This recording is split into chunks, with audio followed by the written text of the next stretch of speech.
Hər kəsə salam. Yemək resepti kanalına xoş gəldiniz.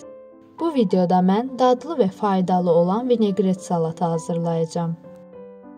Bunun üçün lazım olan ərzaqlar: 250 qram kələm, 2 ədəd xaşlanmış kartof, 2 ədəd xaşlanmış yer kökü, 2 ədəd xaşlanmış çuğundur, 1 kiçik baş qırmızı soğan, 100 qram kələm turşusu, 240 qram xaşlanmış lobya, 1 dəstə şüyüd, 1 dəstə cəfəri və 100 ml duru yağ.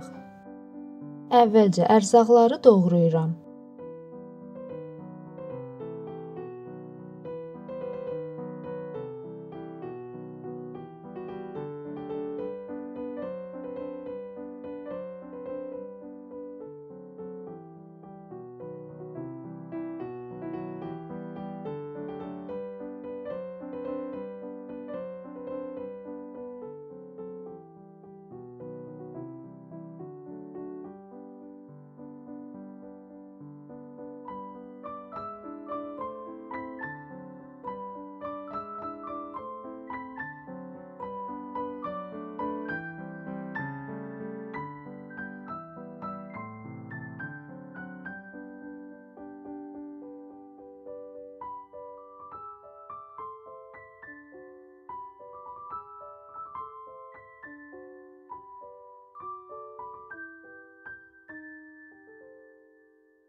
Şişə qaba doğradığım kələmi,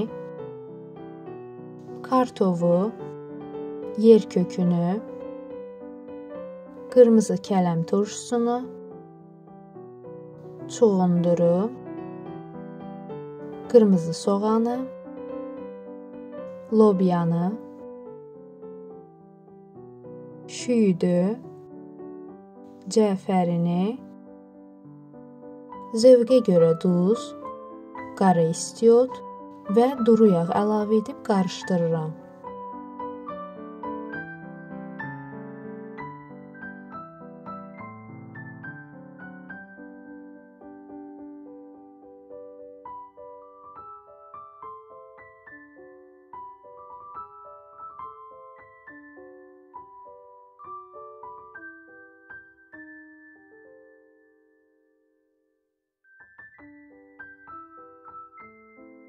İzlədiyiniz üçün təşəkkür edirəm. Videonu bəyəndinizsə, like atıb kanala abunə olmağı unutmayın.